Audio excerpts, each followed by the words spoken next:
El verdadero problema del llamado fracaso escolar es que es un fenómeno educativo en donde no se reconoce la responsabilidad compartida por parte de la familia, la institución escolar, los profesores, los alumnos y hasta los legisladores, por lo que en realidad estamos hablando de un fracaso social. Bienvenidos a la tertulia de educación universitaria de la Universidad Nacional Autónoma de México. Un servidor, Melchor Sánchez, les da la más cordial bienvenida. En esta ocasión el tema a discutir es el fracaso, el fallar, y cómo usarlo positivamente en la educación universitaria, ¿no? Para ello contamos con tres invitados. En primer lugar, la maestra Paula Chávez Santamaría.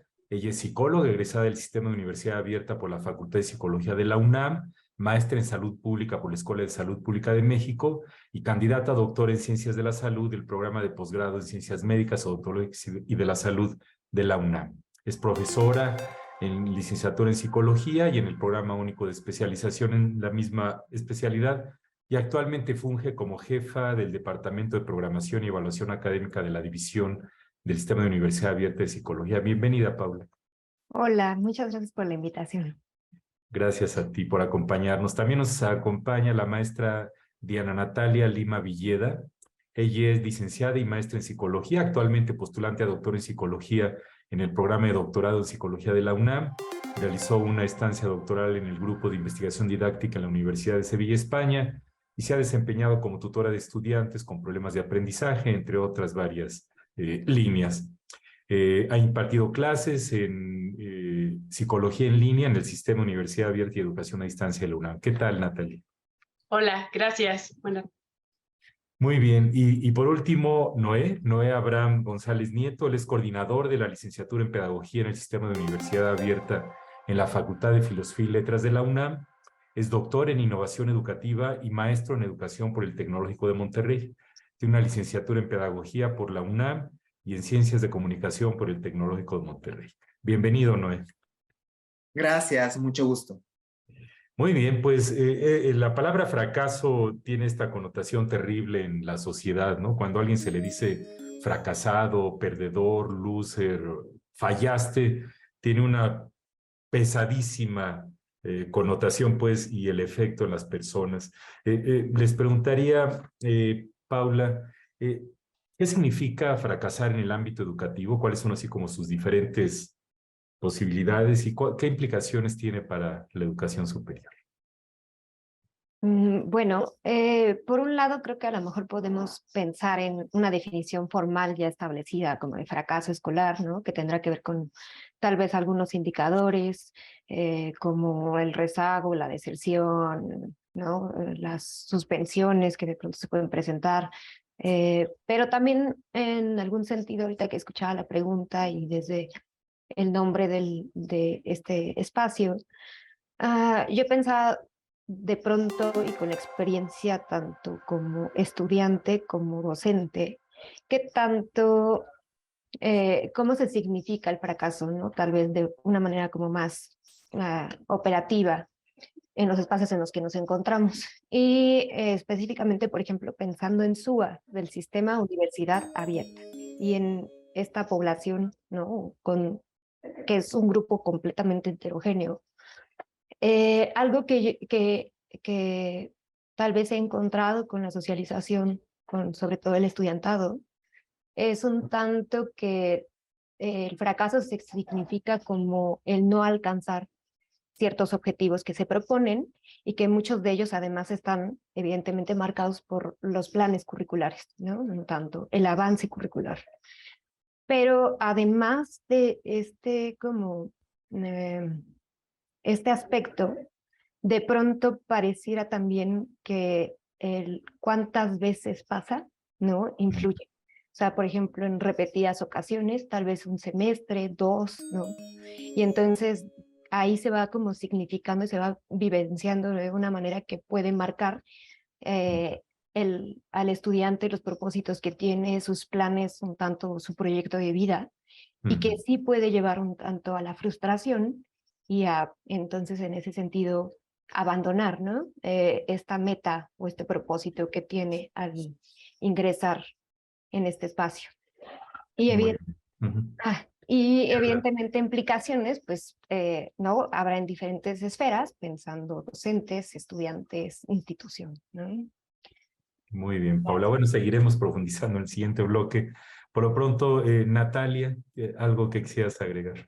Estoy completamente de acuerdo, ¿no? Es un problema muy complejo, y depende de quién lo esté identificando e incluso viviendo para poder significarlo. A mí me gusta hacer hincapié en esto, depende de quién, porque justo atendería, ¿no? A estos esquemas personales que te permiten significar la experiencia y que a veces vamos conformando durante toda nuestra vida de aprendizaje fuera y dentro de escenarios escolares, ¿no? Y esto que comentaba Paula, de cuántas veces, cómo lo voy viviendo, cómo me lo van marcando y quién me lo va marcando, termina conformando este significado de fracaso escolar. Y justo pensaba, no es lo mismo incluso entre estudiantes, ¿no? A lo mejor para un estudiante el 6 es, wow, lo logré, y para otro es un fracaso. Entonces, depende de quién el cumplimiento o incumplimiento de esa meta tiene gran peso, ¿no? En significar el fracaso en el ámbito educativo. Gracias, Natalia. Noé. Gracias. Y sí, estoy de acuerdo con Paula y con Natalia. Yo agregaría que veo el fracaso también desde dos perspectivas. La primera sería, ¿cuál es la diferencia entre mi situación real y mi situación ideal? ¿Qué es lo que yo veo? Como decía Natalia hace un momento, bueno, tal vez mi situación ideal es pasar la materia con el mínimo indispensable y otro caso puede ser pasar la materia, pero con una calificación más alta. Entonces, vería el fracaso primero como esta distinción o diferencia entre el caso real y el caso ideal. Y por otro lado, sumándome también a lo dicho por Paula, es este hecho de no cumplir tus objetivos o metas. Y en ese sentido, quisiera agregar también que conceptualizar el fracaso también tiene que ver con una tarea de autogestión, de ser autónomo y de pensarnos en distintos escenarios. Y eso es algo de lo cual aprendo mucho al hablar de este tema, porque el fracaso implica que tuvimos una mentalidad, una meta vinculada con nuestro futuro ideal. Y entonces, al denominar fracaso o al significar este fracaso, podemos establecer, bueno, cuál era ese futuro ideal y qué tan alejado o cercano se encuentra de lo que nos encontramos actualmente. Entonces, yo también agregaría estas dos pautas al término. Muchas gracias, Noé.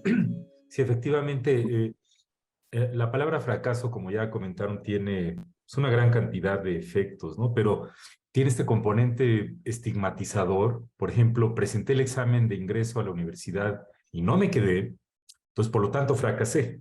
Y eso tiene un efecto devastador a veces en las familias, no nada más en la salud mental, sino en la misma eh, integridad de un elemento de interacción entre padres e hijos, etcétera, ¿no? Porque también depende mucho del contexto, de la tolerancia al fracaso que tenemos como padres con nuestros hijos o nosotros cuando somos niños con nuestros padres, etcétera, ¿no?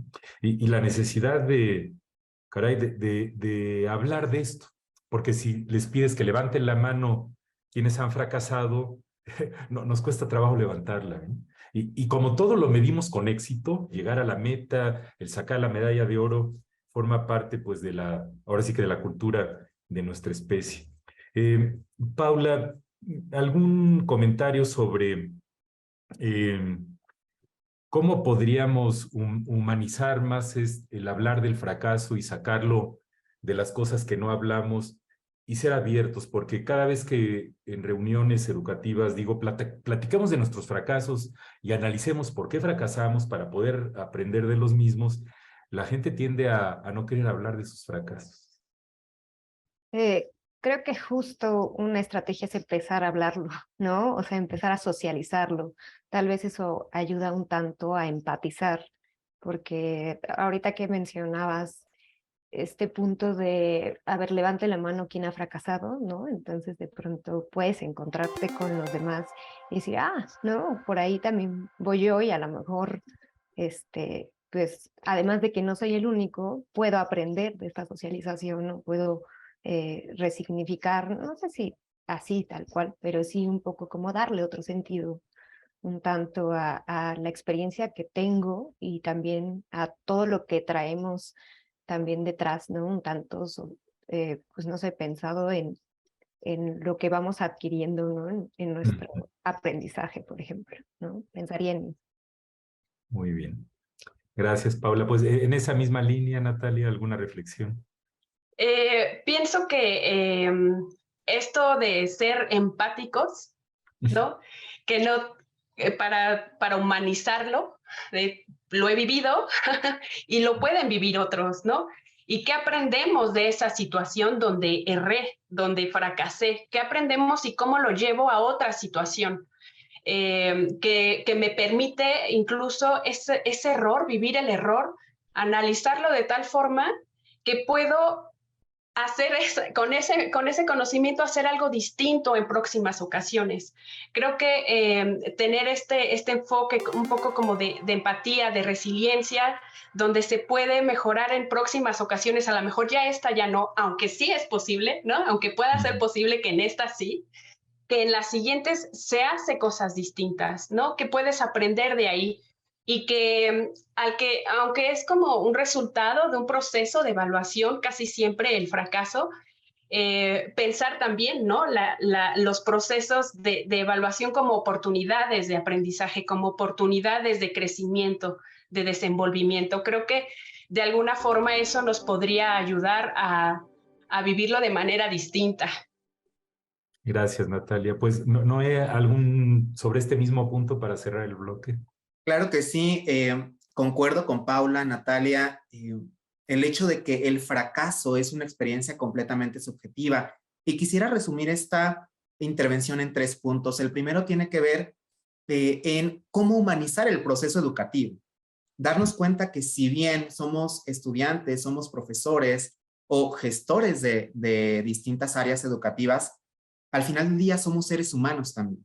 Y entonces una de las estrategias que creo yo me ha servido mucho a lo largo de mi trayectoria docente, ha tenido que ver justamente con humanizarme como docente con mis estudiantes. Y entonces, contarles también sobre mis fracasos, sobre estos errores que tuve o he tenido a lo largo de mi trayectoria académica, y que ellos vean que es parte del proceso de llegar a buen término de una trayectoria formativa. Eso por un lado, humanizarnos con nuestros estudiantes. Por otro, reconocer la importancia, ahorita lo decía Natalia, bueno, el error muchas veces lo vinculamos con el fracaso, pero yo invitaría también a decir, bueno, ¿cómo vinculamos el error con el aprendizaje? Y entonces se modifica la manera de interpretar el error y no solamente lo vemos como una caída o un fracaso, sino también como una manera de aprender qué puedo hacer o qué no puedo hacer o de qué manera lo puedo hacer mejor. Y finalmente, yo diría que cuando hablamos de fracaso, se habla también mucho del resultado. Fracasé en un examen, fracasé tal vez en una materia o en un examen de ingreso a la universidad. Sin embargo, yo invitaría también a ver el proceso. Y entonces nos daremos cuenta que en ese proceso de llegar al resultado, no todo fue un fracaso.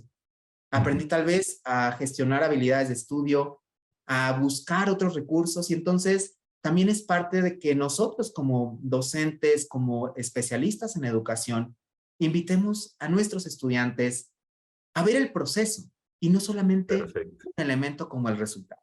Muy bien, Noé, muchas gracias. Bueno, pues a continuación vamos a pasar a un pequeño cierre. Los invitamos a contactarse con nosotros a través de los sitios virtuales que aparecen en pantalla y les ofrecemos algunas referencias que pudieran ser de utilidad.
Estamos en la tertulia de educación universitaria de la UNAM platicando sobre el tema del fracaso. Y existe, hay una anécdota de Thomas Alva Edison, uno de los inventores más grandes de la historia de la humanidad, que decía que él no había fracasado, simplemente había encontrado 10,000 maneras por las que no funcionaba algo. Es una parte de ver el vaso medio lleno, ¿no? Y no sé si vieron, hay un video muy famoso de Michael Jordan, el famoso jugador de básquetbol, que dice, fracasé y volví a fracasar y fallé muchas canastas, perdí muchos partidos, fallé y al final dice, pero por eso tuve éxito. Entonces, como el fracaso es parte inevitable de la vida y se requiere para poder tener éxito, si no fracasas quiere decir que no estás probando cosas, ¿no? Entonces, esto tiene muchas implicaciones desde el punto de vista del aprendizaje y de evaluación en las universidades. Natalia, pues si compartes algunas reflexiones sobre qué implicaciones tiene esto para estudiantes y docentes y qué podemos hacer para enfrentarlo de manera constructiva. Me parece que verlo como implicaciones abre el panorama, ¿no? Implicaciones no nada más como el que tiene el efecto sobre quien se pone la lupa. Generalmente termina siendo la lupa en el estudiante porque ahí está el indicador. Pero cuando hablamos de implicaciones, es toda la comunidad educativa estamos involucrados, ¿no? En ese sentido, verlo implicaciones me hace repensarlo en que todos tenemos un papel que puede estar favoreciendo que vivamos situaciones de fracaso y que incluso, ¿no? Como la mirada bonita es, hay posibilidades de aprendizaje en esas situaciones en las cuales te estoy poniendo a prueba para que puedas fracasar y aprender ahí, ¿no? Que tengas la posibilidad de errar y aprender. Entonces, la implicación para el docente justo es repensar en eso, ¿no? En generar estas situaciones de aprendizaje en las que hay altas posibilidades para que el estudiante pueda errar, pueda fracasar en la solución de algo pequeño, pero que ahí pueda de manera acompañada empezar a aprender, ¿no? Y que incluso, bueno, por el lado del estudiante, pues empezar a vivirlo así, ¿no? Que nos quedemos un poco con estas reacciones positivas cuando erramos, ¿no? De lo vuelvo a intentar, reflexiono sobre, a ver, ¿en dónde estuvo el error? Pido ayuda, ¿no? No adopto esta identidad de fracaso, o sea, fue la situación en la que tuve un fracaso, pero yo no soy el fracaso, ¿no? Creo que son implicaciones que pueden ir para todos lados, justo pensándonos como una comunidad, ¿no? Donde estamos implicados. Muy bien, Natalia, muchas gracias. Noé, en el mismo sentido. Gracias, sí, me sumo a estos comentarios y yo invitaría también a redimensionar qué significa aprender y qué significa enseñar. Me gusta mucho esta perspectiva que plantea la UNESCO de un aprendizaje a lo largo de toda la vida, porque nos damos cuenta que eso somos, aprendizaje, no solamente en la escuela, no solamente en la universidad, sino en todo momento.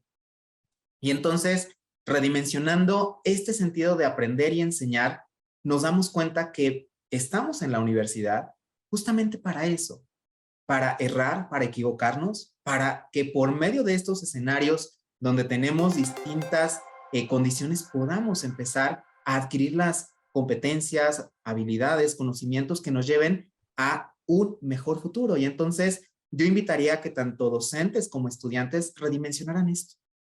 ¿Cómo aprendo? Pues a través de estas nociones de equivocaciones, de errores, que me van a llevar a ser una persona mucho más hábil en el área en la que yo me desee desempeñar. Entonces, creo yo que tiene que ver con una transformación profunda de creencias, inclusive de acciones que tanto docentes como estudiantes puedan llevar a cabo. Y como decía Natalia hace un momento, apreciar el error y darnos cuenta de que estamos en estos contextos universitarios porque deseamos desarrollar habilidades y competencias para esa área y que aún no las tenemos. Entonces, eso creo que sería uno de los principales elementos para finalmente cerrar con un disfrute del aprendizaje. Creo que eso cambia todo. Yo le digo a mis alumnos, bueno, aquí a qué venimos, a aprender, y qué mejor que podamos disfrutar equivocarnos y al mismo tiempo aprender, ¿no? Entonces creo que ahí estaría el objetivo.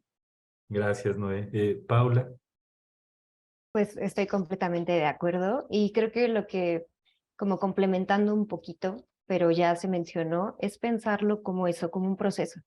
Creo que esto es lo que le da como ese carácter dinámico de ir, venir, ¿no? O sea, de intentar, de superar, de pronto a lo mejor y tardarse un poquito, fallar un poco y, ¿no? Continuar, ¿no? Entonces creo que hay que pensarlo como tal, como un proceso en el que nos encontramos, le daría como otro sentido también a esta vivencia del fracaso, ¿no? Creo que me quedo con esto de Michael Jordan Sí. y de pronto, ¿no? Y con lo que estamos comentando y sí, creo que por ahí iría, ¿no? Y pensando en algunas estrategias, también estoy de acuerdo mucho como con esta parte del acompañamiento, ¿no? El del socializar, hablaba Natalia de la comunidad, del sentido de comunidad. Creo que eso es importante, ¿no? Pensarnos todos implicados en esto, en este proceso como tal. Gracias, Paula. Sí, y es, lo que pasa es que como que es muy fácil decirlo, ¿no? Es decir, ok, se vale fallar, ok, se vale fracasar, toma riesgos, aviéntate a lo hondo, aunque no sepas nadar. La situación es que el andamiaje sistémico de la organización puede no tener el sistema de soporte para el estudiante para que se sienta psicológicamente seguro y con esta cuestión de tomar riesgos, ¿no? En el caso de nosotros en medicina, se nos dice todos los días, es que en tus manos tendrás la vida de un paciente, entonces no puedes fallar. Y el problema de esa presión es que entonces si uno falla, o lo escondes, o lo distorsionas, o simple y sencillamente te sientes mal, te da vergüenza, te deprimes, dices no sirvo, etcétera, etcétera, ¿no? Entonces eso de tomarlo como un proceso, como ya dijeron ustedes, y humanizarlo es algo importantísimo.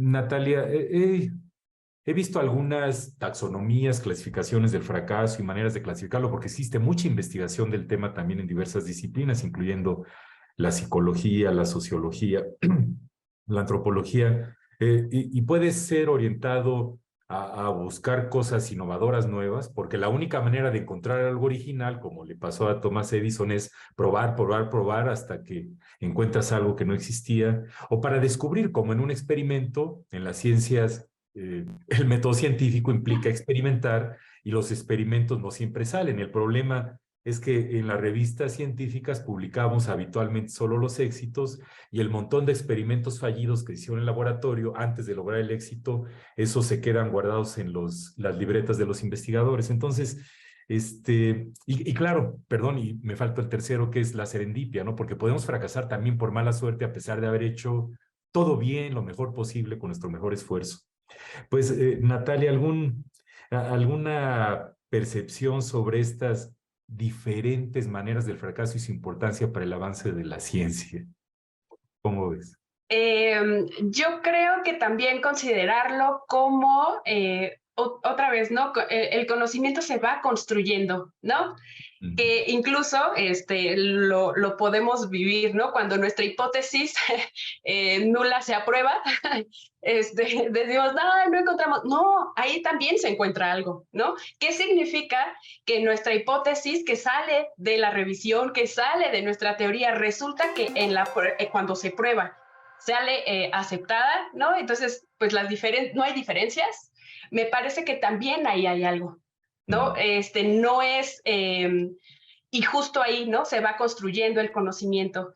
Y creo que eso, vivirlo ahí como docentes o como investigadores y como estudiantes, nos permite empezar a ver que no siempre el resultado no esperado no es el que fue el peor o el fatal, ¿no? Sino que de ahí haces algo más y de ahí sigues.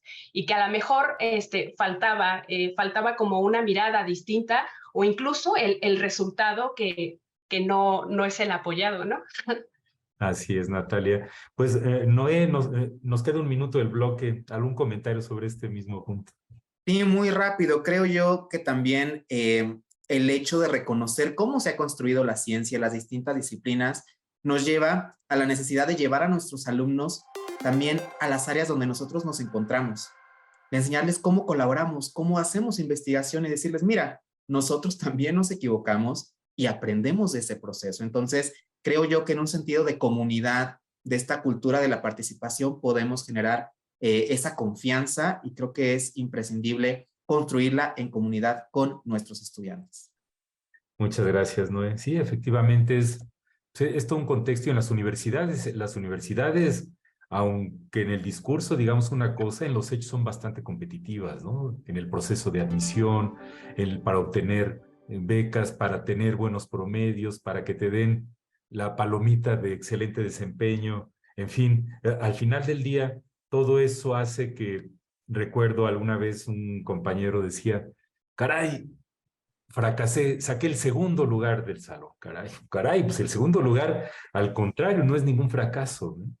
Entonces, ahora sí que la perspectiva de cada quien de en qué consiste el seguir adelante, pues puede influir mucho y ahí las universidades tenemos una enorme responsabilidad. Lo seguiremos discutiendo en el siguiente bloque. A continuación, vamos a tener una pausa y los invitamos a continuar con nosotros.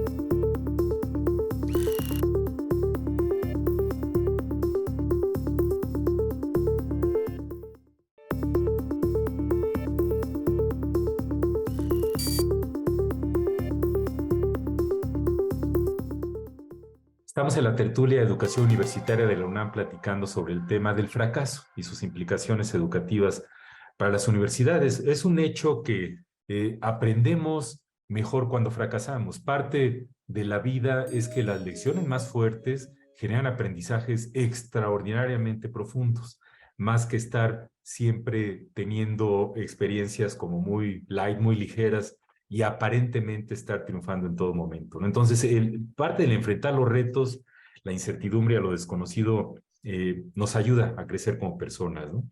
Pues, Noé, ¿cómo pueden las universidades ayudar a que sus comunidades académicas, investigadores y docentes y los estudiantes aprendamos a enfrentar de manera más positiva el fracaso? ¿Cómo ves? Claro que sí, pues en primera instancia quisiera hablar de la tarea docente. Creo que como profesores tenemos que empezar a vernos como diseñadores de ambientes y experiencias de aprendizaje. ¿Qué implica para un alumno venir a nuestro salón de clases? Ahora que volvíamos de la pandemia, yo me preguntaba, bueno, ¿qué diferencia va a haber de que mis alumnos estuvieran escuchándome en una plataforma de videoconferencia a que ahora lo hagan en un salón de clases? ¿Cuál va a ser la diferencia con esa experiencia de aprendizaje? Y en ese sentido, creo yo que el primer paso es construir ambientes de aprendizaje que sean o que tengan como principio la confianza, la apertura y también el diálogo.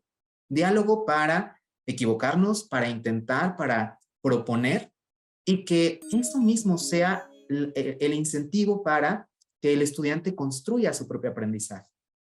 Conectado con esto, yo lo veo también la importancia de la evaluación. Una evaluación que vaya en distintos momentos, tanto en un sentido formativo como sumativo, es decir, en un proceso, pero también al final de una etapa de aprendizaje.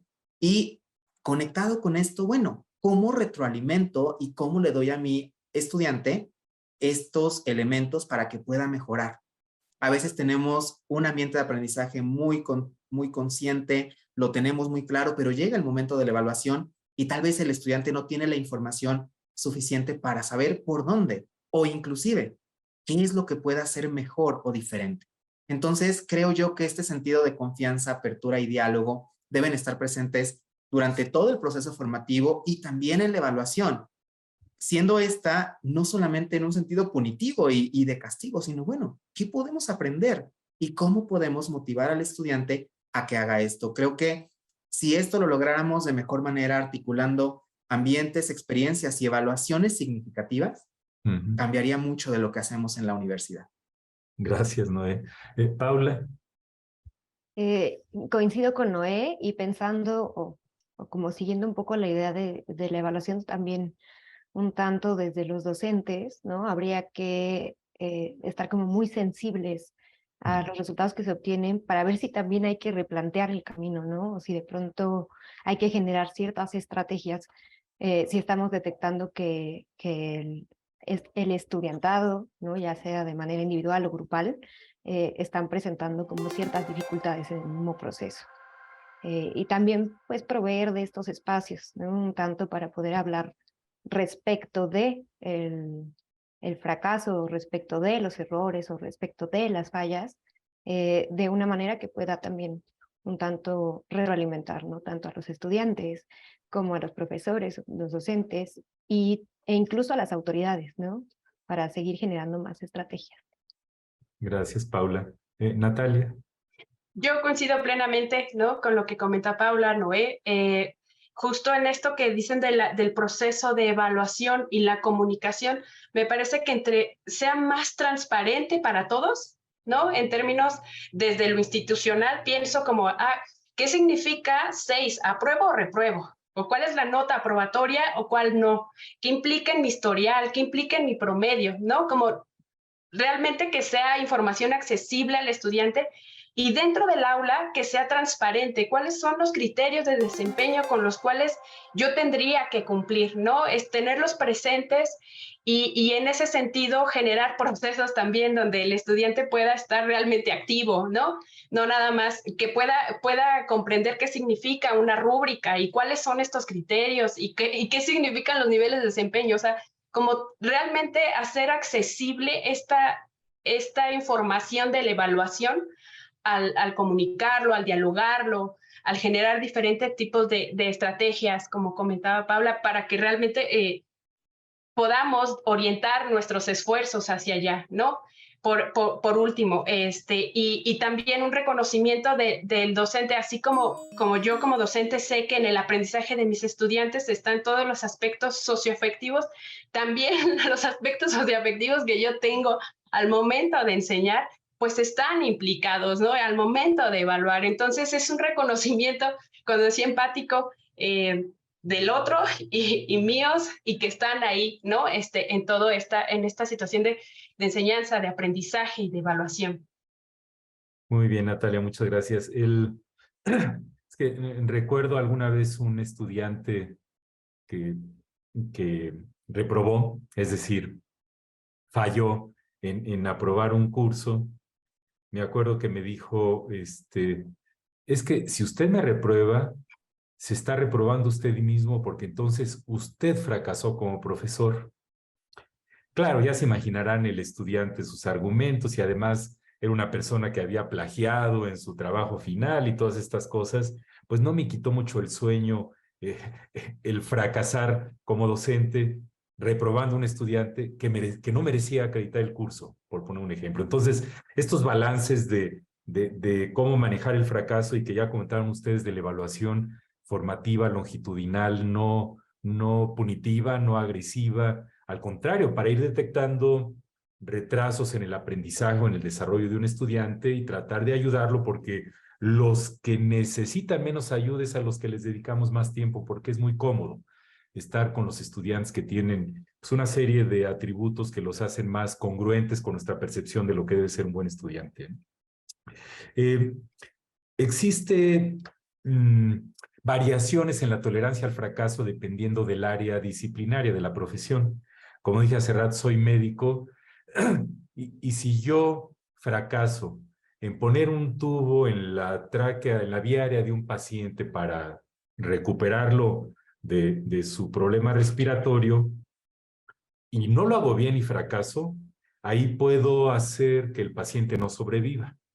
Y en medicina tenemos mucho esto del uso de simuladores, que pueden ser maniquís o inclusive simuladores virtuales, donde yo practico y practico y practico y puedo fracasar, fracasar y fracasar hasta que me sale bien.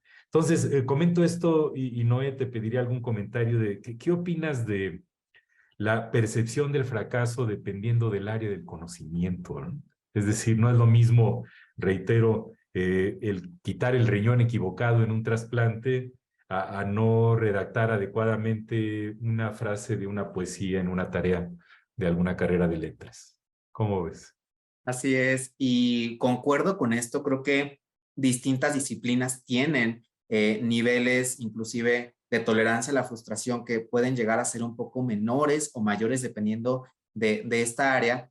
Sin embargo, yo también lo vería como una competencia de vida y es el hecho de decir, bueno, ¿qué tan relevante es la labor que llevo a cabo como médico, como pedagogo o pedagoga en mi caso, como psicólogo o psicóloga, y reconocer que vivimos en un mundo altamente complejo? Y en esa complejidad, cómo unos a otros nos vamos colaborando, vamos generando estas interacciones y al final del día, las acciones que lleve yo a cabo tal vez no van a implicar que alguien viva o no viva, pero van a implicar, por ejemplo, que alguien pueda sentirse mejor, escuchado, que alguien inclusive pueda aprender mejor algo dentro de la universidad. Entonces, lo que yo vería, mi reflexión al respecto es reconocernos como un gran entramado de profesiones, de áreas del conocimiento y que al final del día todas necesitan de todas para llegar a un fin común y positivo para todos. Gracias, Noé. Nos quedan todavía un par de minutos, Paula. ¿Algún comentario sobre este punto de las diferencias, de las implicaciones del fracaso dependiendo de las áreas del conocimiento? Dependiendo de las áreas del conocimiento y también del momento en el que se está desarrollando tal Ok. vez, ¿no? Está el conocimiento en algún espacio. Por ejemplo, pensando en medicina, también hay un momento en donde las asignaturas son teóricas, ¿no? Entonces, incluso a lo largo del caminar, en la formación de de la profesión, pues también implicará como diferentes grados de como tolerancia a la frustración, y también pensaba un poco en a lo mejor y por campo de conocimiento se presentan distintos retos, ¿no? Que pudiera ser así llamarlos, y también la persona los afrontará distinto, ¿no? Y desde lo individual también habrá como una propia valoración de la situación, una propia manera de enfrentarla, de afrontarla, de vivir la frustración. Entonces me parece que sigue abonando a este un poco análisis desde la complejidad de lo que implica el fracaso. Así es, muchas gracias, Paula. Natalia, también sobre este punto, ¿cómo ves? Yo ahí quisiera como apelar un poco que cada disciplina, ¿no?, tiene su sistema de valores, en el sentido de cuando estamos en psicología es siempre todo el tiempo el aspecto ético de es una persona. A ver, es una persona con la que vas a trabajar, ¿no? No porque esté en juego su vida, su muerte, pero a lo mejor su calidad de vida está ahí, ¿no? Pienso que ese sistema de valores que cada disciplina va formando en los estudiantes para considerar el éxito o el fracaso, me parece que tiene un peso importante, ¿no? Eso por un lado. Y por otro, pienso yo como docente que estoy en Soayer, ¿no? Que pienso, ay, un estudiante podría ser un gran psicólogo, pero por el aspecto tecnológico no va a terminar ni siquiera mi materia, ¿no? También ahí pienso es un fracaso para mí y para él, por un aspecto que pienso que en términos del valor de acreditar, de ingresar, de permanecer, pues tiene peso para el docente y para el estudiante. No creo que este sistema de valores es acotado a los contextos y a las disciplinas, es importante siempre tenerlo, ¿no? Sí, así es. Muchas gracias, Natalia. Sí, yo aquí también agregaría que el rol de los medios de comunicación es enorme, ¿no? Imagínense una película, una telenovela, donde salga el médico de quirófano y diga, la cirugía fue un total fracaso, pues a nadie le gustaría, ¿no? Entonces, estamos tan sesgados a premiar el éxito y a castigar el fracaso en los hechos, que cuesta, ahora sí que cuesta mucho trabajo. Hay que seguir investigando sobre el tema. Checaba hace unos minutos, como para tener el pulso de las cosas, siempre checo cuántas tesis en la UNAM tienen la palabra que estamos usando, y ahorita encontré que hay 233 tesis en la base de datos de Tesi UNAM que tienen la palabra fracaso en el título. Es decir, es un tema bastante explorado. Y es lógico porque lo que queremos en educación es que no fracase nadie, que todos los estudiantes se gradúen hablando de eficiencia terminal, y ya ven que en el sistema de universidad abierta y a distancia tenemos ese gran reto, y en general en educación superior en nuestro país, pero el generar un sistema, un contexto, un diálogo mayor sobre el tema, yo creo que es muy importante. Pues muchas gracias por sus comentarios. A continuación vamos a escuchar a una profesora de la Escuela de Psicología de la Universidad de Anáhuac de Puebla sobre su experiencia con el fracaso y los estudiantes y cómo enfrentarlo.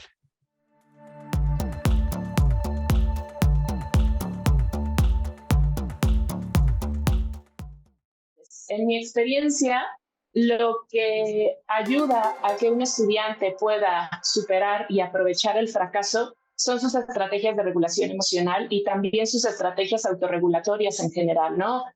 Por ejemplo, la autorregulación académica, la toma de decisiones, el establecimiento de metas próximas, específicas, desafiantes, etcétera.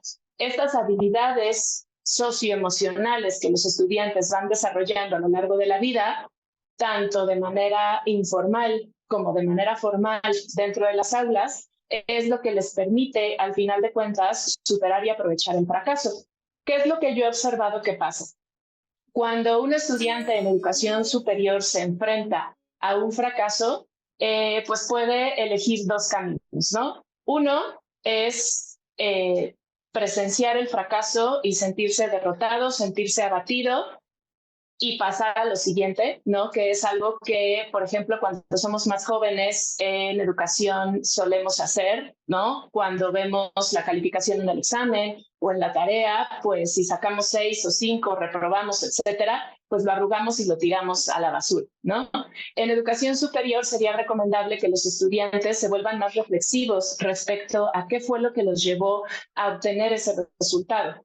Y en ese sentido también identificar cuáles son las emociones que están sintiendo ante ese fracaso, ¿no? Entonces, una de dos, o lo dejan pasar y se van a lo que sigue, o lo utilizan para reflexionar y saber más sobre sus fortalezas, sus áreas de oportunidad, sus habilidades, etcétera, y entonces ir tomando decisiones sobre cómo van a enfrentar un fracaso en el futuro y sobre todo cómo lo van a evitar y cómo lo van a prevenir.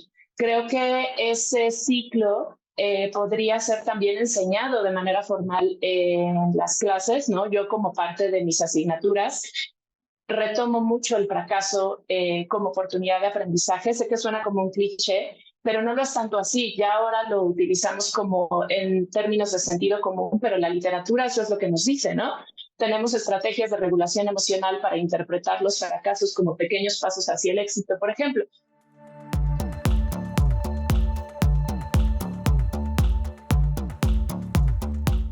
Estamos en la tertulia de educación universitaria de la UNAM platicando sobre el fracaso. Es todo un tema, ¿no?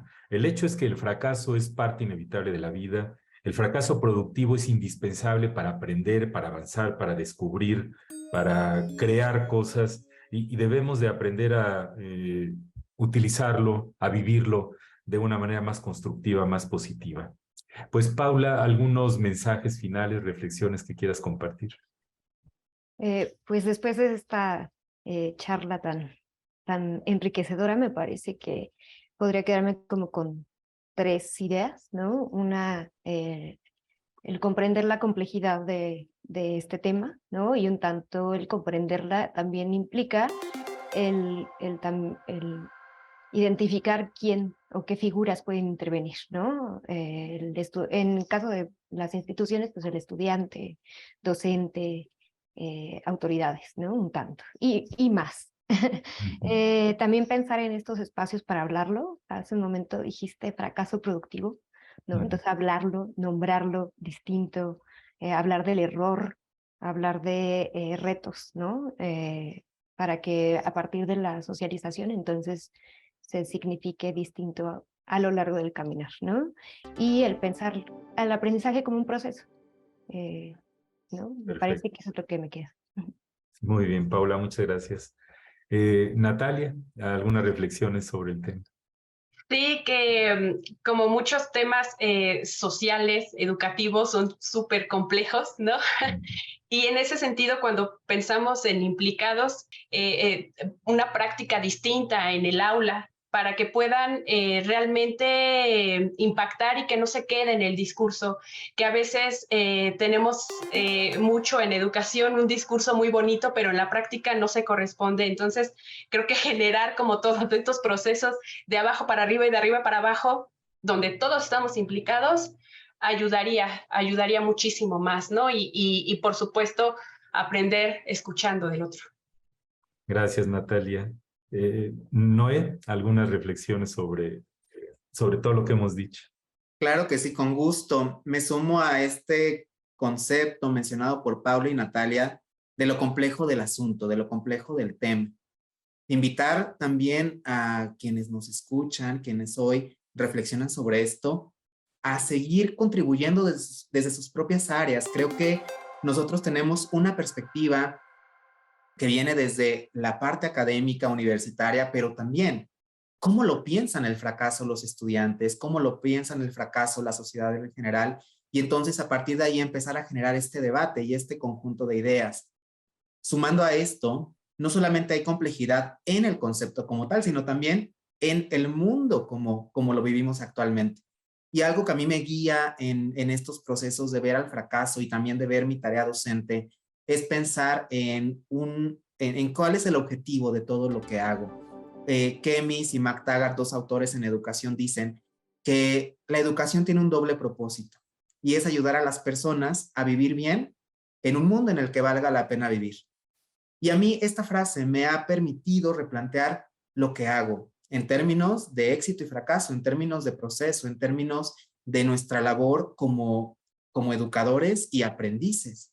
¿Cómo llevamos al estudiante a valorar este fracaso, a valorar el error y aprender de él? Porque no solamente va a ocurrir en la vida escolar o universitaria, va a ocurrir en el día a día, en un mundo tan complejo como en el que hoy nos encontramos. Entonces creo que este es un tema que va más allá del contexto educativo y nos lleva a competencias de la vida y cómo lidiamos con el error, con la frustración en cada ámbito. Entonces creo que ahí está el asunto. Muchas gracias, Noé. Nos quedan unos minutos. Es que ahorita escuchándolos y pensando todo lo que hemos dicho, tendemos a ver el fracaso como algo individual, lo cual obviamente existe, ¿no? Eh, Anoche mi hija me comentó, papá, hoy nos hicieron un examen en la escuela y saqué 6. Y entonces ya se imaginarán, ¿no? ¿Cómo que 6? Dice, pero fui la más alta. Los demás sacaron 0, 1, 2. Ah, bueno, ok. Entonces, ve cómo todo es relativo. Y ahí, obviamente, el examen que les puso la profesora, pues un examen con un grado de dificultad impresionante, o a lo mejor estaba mal hecho, vete a saber. El hecho es que les van a repetir el examen. Pero regreso pues al punto es esto de que el fracaso depende mucho de la perspectiva. Y quisiera retomar en los poquitos minutos que nos quedan, Paula, si te pediría tu comentario sobre el fracaso de los equipos, ¿no? Por ejemplo, en el fútbol, si un centro delantero falla el penalti en la final de la Copa Mundial, pues todos lo señalan como el culpable, aunque no habrá quien dirá que fue culpa del árbitro. Pero el fracaso en los equipos implica mucho esto de buscar culpabilidad y señalar esto, ¿no? ¿Cómo ayudar a enfrentar el fracaso cuando se trata de no logros de grupos de personas? Eh, Tal vez también ahí tiene que ver un poco con este sentido del grupo, ¿no? Un tanto. Y entonces cómo se avanza junto, como en conjunto, cómo se acompaña, ¿no? Cómo se construye tal vez, ¿no? Un poco, eh, pues el perseguir el objetivo y también el que se alcance o el que no se alcance, pero no tanto como mencionaba en lo individual, ¿no? Sino ya pensándolo como logros, errores, ¿no? Del equipo que se deben de enfrentar, ¿no? Y experimentar distinto. Gracias, Paula. Pues, Natalia, ¿algún comentario en ese sentido? Eh, Puse el Ay, ejemplo del fútbol, pero obviamente puede sí, ser el equipo de profesionistas en un quirófano o el equipo de cualquier cosa, los que construyen un edificio y que luego justo se cae el primer temblor, ¿no? cuando es en equipo termina siendo pues algo compartido, pero creo que tanto en el error como en el éxito, pensar qué se aportó para cumplir una meta en común de manera individual siempre ayuda como empezar a ver hacia dónde estamos dirigiendo nuestros esfuerzos y que a lo mejor no es nada más o no es nada más mi culpa, ¿no? Ujú. Pero sí empezar a revisar por dónde se empieza a analizar el proceso, ¿no? Creo que sí, yo apuntaría un poco como a las individualidades para sumar a un proyecto. Gracias, Natalia. Y pues Noé, ya ves que en las universidades dejamos muchos trabajos en equipo, en el laboratorio, en cualquier escenario de aprendizaje y luego a la hora de poner una calificación, ese trabajo en equipo es la misma calificación para todo el grupo, ¿no? Entonces, si se reprueba el grupo, obviamente eso genera malestar. ¿Cómo hacerle para que esta sensación de fracaso no se convierta en un factor de división en el desempeño grupal? ¿Cómo ves? Que bueno, esa es, creo que una pregunta que nos llevaría a otro programa, pero que creo yo que es esencial para cualquier contexto educativo. Creo que a veces en el diseño de estas estrategias de enseñanza y aprendizaje nos quedamos un poco a la mitad del proceso. Y sí, establecemos un objetivo de aprendizaje, establecemos las instrucciones, pero cuando ya hay un resultado, no se socializa, no se da a conocer una reflexión al respecto. Y entonces, bueno, yo llevaría a estos equipos de trabajo a reflexionar juntos sobre, bueno, ¿de qué manera aporté al proyecto? ¿De qué manera esperaba que tú aportaras al mismo? Y entonces, en este ejercicio posterior al trabajo e inclusive durante el mismo proceso, invitar a los estudiantes a reflexionar sobre qué están dando, cómo están aportando al proceso, pero también qué esperarían que los otros hicieran. Y entonces, en un ejercicio muy constructivo, crítico tal vez, ayudarlos a ellos a compartir, socializar sus expectativas y experiencias individuales, pero desde esta perspectiva grupal.